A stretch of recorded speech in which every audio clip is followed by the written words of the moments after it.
I wish someone had told me sooner that silence could be my superpower. For years, I thought being quiet was my curse, a flaw I had to fix to fit into a world that screamed for attention. I'd sit in crowded rooms, my heart racing, watching extroverts steal the spotlight while I shrank into the shadows, convinced I was invisible. But then I stumbled across a book that flipped my world upside down. Quiet: The Power of Introverts in a World That Can't Stop Talking by Susan Cain. She wrote, "The secret to life is to put yourself in the right lighting. For some, it's a Broadway spotlight. For others, a lamp-lit desk." That line hit me like a lightning bolt. It wasn't about changing who I was. It was about embracing it. This is the story of how I turned my quiet nature into my greatest strength, and trust me, it's not what you think. Growing up, I was the kid who'd rather read in the corner than join the playground chaos. At school, group projects were my nightmare. I'd have ideas, good ones, but the moment I tried to speak, my voice would crack. Or worse, someone louder would drown me out. I remember one time in high school, during a debate club meeting, I spent 20 minutes psyching myself up to share a point, only for the group leader to cut me off with a dismissive, "Yeah, we've heard enough." I went home that day and cried, thinking I'd never be enough. Society seemed wired for the bold, the talkative, the ones who could command a room without breaking a sweat. I wasn't that person. I was the one who overthought every word, who rehearsed conversations in my head, who felt drained after an hour of small talk. I thought I was broken. By the time I hit my 20s, this belief had sunk its claws deep. I landed a marketing job at a startup, a place buzzing with open plan offices and endless brainstorming sessions. Everyone was always on, pitching ideas, cracking jokes, networking like their lives depended on it. I tried to keep up. I forced myself to speak in meetings, to fake confidence, to be someone I wasn't. But every night, I'd collapse on my couch, exhausted, my mind replaying every awkward pause, every stutter. I was burning out, and worse, I wasn't even good at faking it. My performance reviews were brutal. "You need to be more vocal," my boss said. "Show us you're a leader." I started to believe I'd never make it in a world that rewarded noise. Then came the breaking point. In 2023, I was assigned to present a campaign idea to a room full of executives. I spent weeks preparing, memorizing every slide, practicing in front of my mirror until I could recite it in my sleep. But when the day came, I froze. My hands shook. My voice barely reached the back of the room, and halfway through, I saw the CEO check his phone. The room felt like it was closing in. I wrapped up early, mumbled an apology, and left, humiliated. That night, I didn't sleep. I sat on my balcony, staring at the city lights, wondering if I was doomed to fail because I couldn't be loud, couldn't be them. That's when I picked up quiet. I wasn't looking for answers. I just wanted an escape. But what I found was a revelation. Susan Cain's words felt like they were written for me. She described introverts not as flawed, but as powerful in their own way. Introverts may have strong social skills and enjoy parties and business meetings, but after a while wish they were home in their pajamas. That was me, down to the pajamas. I realized I wasn't failing because I was quiet. I was failing because I was fighting my nature.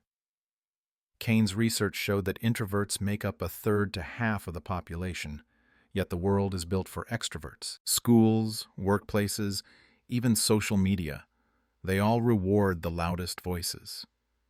But she argued that quiet people have unique strengths, deep thinking, intense focus, the ability to listen and observe in ways others can't.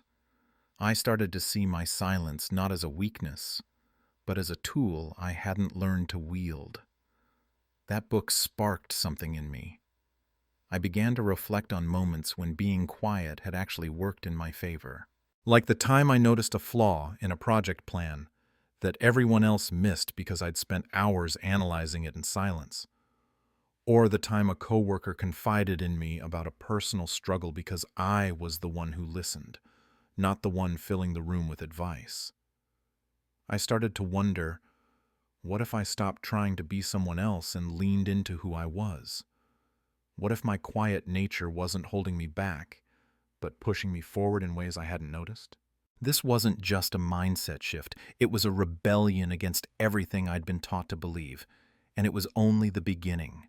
The moment I decided to stop fighting my quiet nature, it was like a weight lifted off my shoulders. I wasn't broken. I'd just been playing the wrong game. Susan Cain's Quiet. The power of introverts became my blueprint, not for changing who I was, but for unlocking what I could do. She wrote, "There's zero correlation between being the best talker and having the best ideas." That hit hard. I'd spent years believing that to succeed, I had to be the loudest in the room. But what if my strength was in the ideas I could craft in silence, the strategies I could build when no one was watching? I set out to rebuild my life around that truth, and here's how I did it. Step by step, no fluff, just what worked. First, I stopped forcing myself into extrovert mode. No more faking confidence in meetings or pretending to love networking events. Instead, I leaned into my natural rhythm.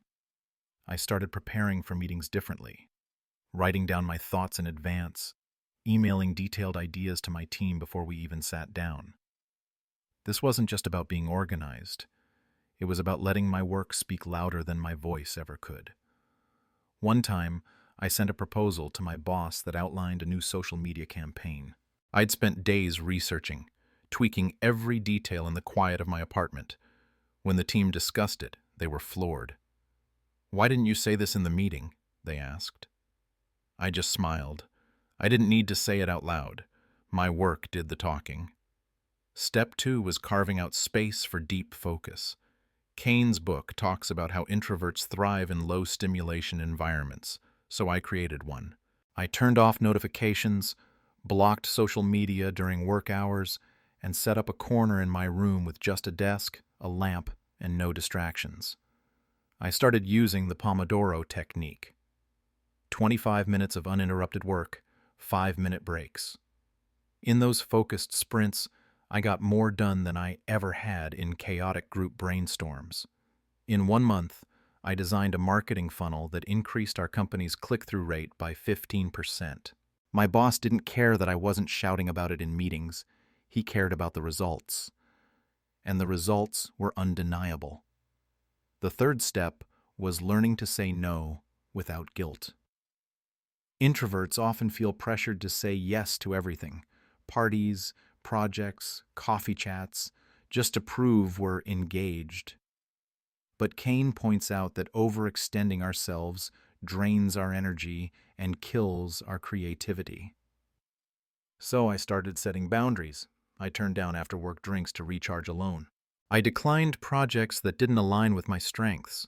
At first, I worried people would think I was aloof, but the opposite happened.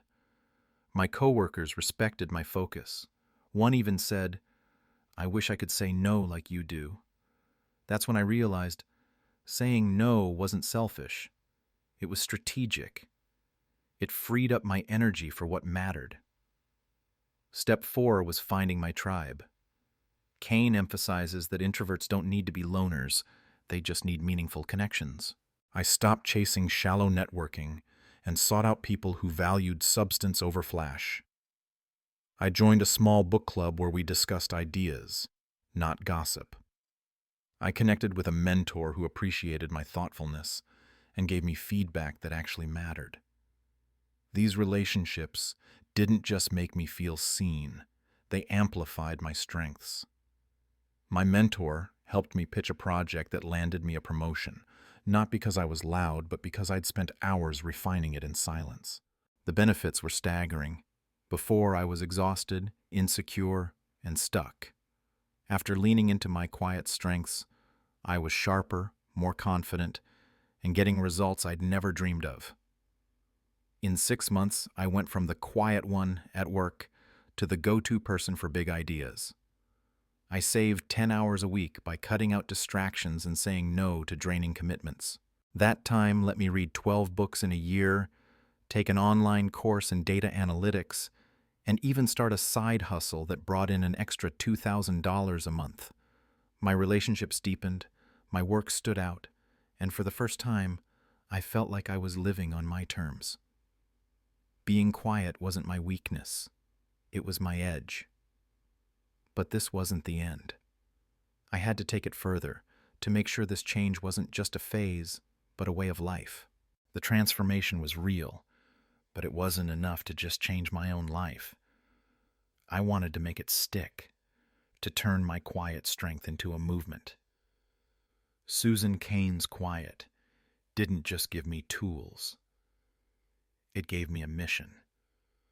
She wrote, "Everyone shines, given the right lighting." I'd found my lighting, and now I wanted to help others find theirs. If I could go from feeling invisible to unstoppable, so could you. But this isn't about sitting back and hoping. It's about taking action right now to own your quiet power. The world might be loud, but your silence can be louder if you use it right. Here's how to make it happen, and why you can't afford to wait. Start today, not tomorrow, not next week, today. Grab a notebook and write down one moment when being quiet worked in your favor. Maybe you solved a problem no one else noticed, or someone trusted you because you listened instead of preached. That's your proof, your spark. Build on it. Try one of the steps I used. Send an email with your ideas before a meeting, or carve out 25 minutes of focused work with no distractions. Test it for a week. Track your results. I promise you'll see a difference. Maybe you'll finish a project faster, or maybe you'll feel less drained. When I started, I saved 10 hours a week just by cutting out noise. Imagine what you could do with 10 extra hours. Read a book, start a side hustle, finally chase that dream you've been too scared to touch. Don't let the world's obsession with noise trick you into thinking you're not enough. Cain's research shows that introverts drive some of the biggest breakthroughs. Think Steve Wozniak coding Apple's first computer in solitude, or J.K. Rowling crafting Harry Potter in quiet cafes. You don't need to be loud to be legendary, but you do need to act. Say no to one thing this week that drains you. A party, a pointless meeting, a scroll session on your phone. Use that time to do something that lights you up, whether it's writing, learning, or just thinking in peace. I said no to a happy hour once, and instead, I spent that evening outlining a project that got me a raise. Small choices compound into massive wins. Find your people. You don't need 100 friends, just a few who get you. Yet, join a community, online or off, where ideas matter more than egos. Share your story in the comments below. What's one way being quiet has helped you? Or, if you feel stuck, tell me what's holding you back. Reading your comments keeps me going, and I know it'll inspire others too. I found my tribe in a book club, and it changed everything. They didn't care if I spoke up every 5 seconds. They cared about what I had to say. That's the kind of connection that fuels real growth. If you're ready to make your quiet nature your greatest strength, hit that subscribe button. I'm dropping videos every week with stories, tips, and real talk to help you thrive in a world that's too loud. You don't need to change who you are. You need to own it. My life flipped when I stopped trying to be someone else. I went from bombing presentations to leading projects, from feeling invisible to feeling invincible. I'm not special. I just decided to stop apologizing for being quiet. You can too. So what's stopping you? Drop a comment and tell me. What's one quiet strength you're proud of, or one step you're going to take today? Let's build this together. The world's noisy, but your silence can shake it.